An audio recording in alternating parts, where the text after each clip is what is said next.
상원이 되었으므로 지금부터 제411회 제주특별자치도의회 제2차 정례회 예산결산특별위원회 제1차 회의를 개의하겠습니다. 최선을 다해 수고해 주시는 방송 및 언론인께서는 자료를 요구하여 주시기 바랍니다. 예, 임정훈 의원입니다. 예, 현기종 의원님. 회계기금 간 주고받는 융자액이 원금과 이자 상환액을 두고 통합관리기금에서는 수입으로 편성한 반면에 일반 회계는 세출 예산으로 편성되지 않아서 회계기금 간 내부 거래가 이제 불일치하고 있는 내용이 있는데 알고 있으신가요? 네, 알고 있습니다. 지방재정법 제36조에 따르면 예산 편성은 합리성, 엄정성, 구체성을 전제로 하고 있는데 이러한 회계 간 내부 거래 불일치에 대해서 어떻게 된 건지 위산장님께서 설명 좀 해주십시오. 관리위원회에서 이러한 이 사업에 대한 어떤 적정성을 검토를 할 때 구체적으로 이러한 적정성 검토 기준이 있어야 될 거 아니에요? 네.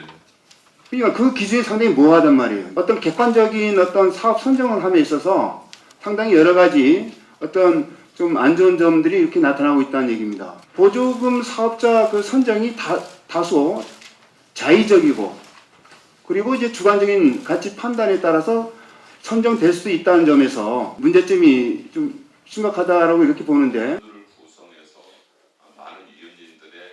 예산 편성 방향을 보게 되면 더 좋은 일자리 창출 환경 조성이라든가 취약계층 고용안정 지원 강화, 도민과 관광객 모두가 행복한 지속가능 관광도시를 실현하겠다고 이렇게 밝히고 있습니다. 그럼에도 불구하고 제주도의 일자리와 경제를 담당하는 일자리경제국과 관광을 책임지고 있는 관광국 예산이 전년 대비 가장 크게 감소하고 있습니다. 담당 국에서 예산 확보 노력이 1차적으로 부족한 것이 아닌가 하는 생각을 가져봅니다. 고용하게 되었습니다. 도정에서의 정무부지사, 정무특보, 정무비서관 등 정부라는 직책을 갖고 있는 분들과 정부적 소통을 본의원은 해본 적이 없습니다. 본의원뿐만 아니라 여러 의원님들도 같은 생각을 하는 것으로 알고 있습니다. 단순히 예산 때만 기조실장과 이야기 나누는 것이 이해와의 소통인가요? 네 편, 내 편을 떠나 돈에 민감한 갈등이나 어렵고 힘든 문제들을 협의와 협상 등 소통을 통해서 풀어가는 것이라고 생각을 합니다. 임정훈 의원입니다. 김원석 행정부시장님 반갑습니다. 관광단지를 조성하면서 한국관광공사에서는 솔직히 땅 장사밖에 한 게 없어요. 지역 주민들한테 헐값으로 강제 수용을 하고 이 땅을 분양을 해서 이 금액들을 갖고 외부 육지부의 다른 사업들을 하는 데 자금으로 쓰여지고 있고 지금 중문관광공사 조성 사업마저도 지금 절반 이상 사업이 이루어지지 않고 있는 상황입니다. 그래서 저는 이 중문골프장 매각에 대한 어떤 결정은 진짜 지역주민 한 사람으로서 유감의 표시를 하고 지역주민들과 같이 상생해야 되는 그런 어떤 골프장으로 생각해서 고등학생 부모가 아기를 낳았습니다. 과연 누를 어떻게 키워야 될지 고민할 수밖에 없고 그거에 따른 지원 정책이 내가 창피해서 지원 정책을 내가 접근할 수 있는 방향도 없고 이거에 대한 부분들을 어떤 식으로 처리를 했으면 좋겠다에 대한 제주도의 고민이 없다. 청소년이 24세까지입니다. 만 24세. 그럼 청소년 지원 정책에 관련되어 있는 고민들을 다 같이 해줘야 되는데 우리가 그냥 전체적인 부분을 손 놓고 있다. 본의원이 본격적인 예산안 우리 고향사랑 기부금 제도와 관련해서도 충분히 예상할 수 있는 수입인데도 40억 원이 편성되지 않았습니다. 기금에서 전입받으면 일반회계에서 전출 잡는 게 저는 기본 중에 기본이라고 생각을 합니다. 근데 전혀 이런 것들이 의회 지적이 있기 전까지 인지하지 못했고 공유재산관리계획안 동의라든지 재정투자심사 등 사전 절차 이행이 어디다가 도민의 혈세를 투입합니다.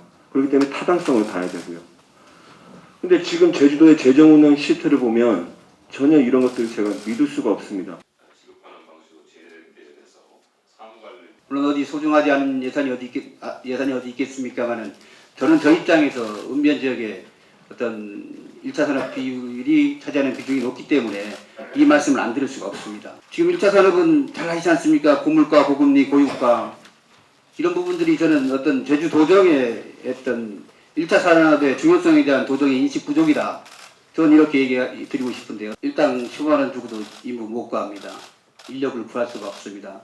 뭐 20만 원까지 지금 뭐 이렇게 호가하고 있고 이런 부분인데 어떤 정책적으로 제도적으로 뒷받침해주지 않으면 우리 1차 산업은 살아날 길이 없다. 또 말씀이 있었지만 이 고향사랑 기부제 민선 8기 인수위원회 백서를 보면 101개 정책 과제 중에 노동 존중 사회를 포함한 노동 정책 전담부서 설치를 핵심 목표로 설정하셨어요. 노동 현장, 노동 기본권, 노동 사각지대가 15분 도시보다 못한 겁니까? 노동 정책 전담부서 설치를 통한 노동 존중 정책 실현 토대 마련.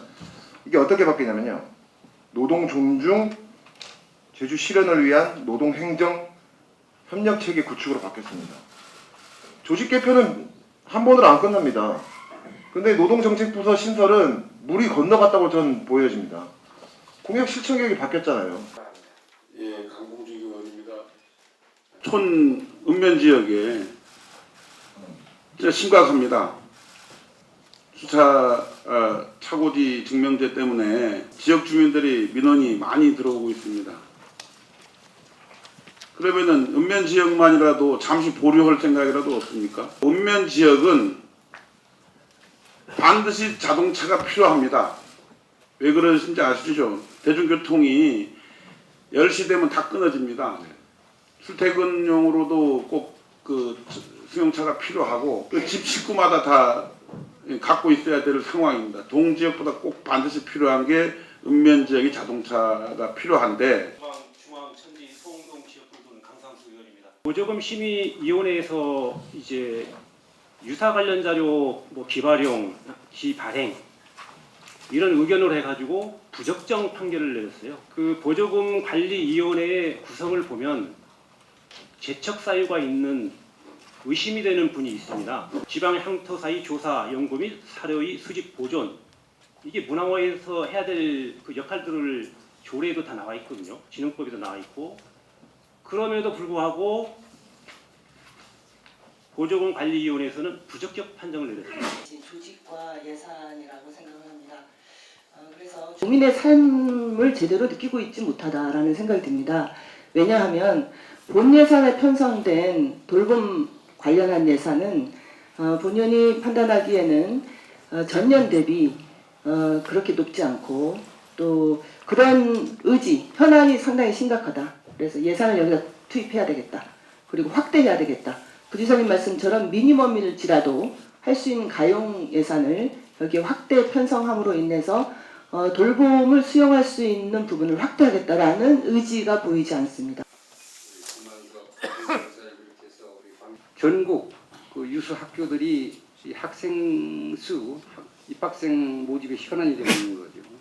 학생 수가 없으면 학교가 존재할 수가 없지 않습니까? 사립대학교가 3개가 있는데 이게 우리 지역을 대표를 하고 있는데 이게 이대로 가만 놔둬도 되겠느냐 저는 생각이에요. 학교에 그 발전 계획에서도 이제 나름대로 해야 되겠지만은 우리 행정에서 적극적인 이런 그 지원이라든지 어떤 그 정책이 좀 필요하지 않느냐 저는 이런 생각이에요. 아니면 뭐 우리 부지사님 지금 이 수준으로 따지면 지금 이렇게 8월, 9월 태풍 때문에 못 들어가고 뭐 하다 보면 1200회가 맞을 수 있을까요 앞으로? 고정적으로 되지 않고 하면 여러 가지 의사가 고정적으로 되고 간호사가 고정되지 않다 보면 매해 들어갈 때마다 이제 변동이 생겨버릴 거 아닙니까? 이 어르신들이 보면 그 만약에 예를 가지고 들어가면 제 생각에는 꼭 진료 과목이 영양제 부분이 아니고 다른 것도 아프다고 그런 부분들을 좀 많이 할 거 아닙니까? 그 상담을 전부 해줄 수 있는 그런 분들이 들어가야 되지 않겠느냐? 그 생각을 좀 가지고 있습니다. 제주시보다 한 5% 이상이 노인 인구가 많습니다. 서귀포 지역이. 여기 이 지역인 경우는 147명이 감소되는데 공익형 특히 65세 이상 원격 노인 일자리는 368명, 즉 9.6%가 감소한 108억 원으로 편성이 됐습니다. 내년도 복지 정책이 복지 예산이 지사님께서 25%까지 이렇게 말씀하셨죠. 근데 지금 22.04%인가요? 이 부분은 어떻게 채워질 수 있습니까? 아주 고생을 많이 하시는데 지난 7월 을 선포합니다.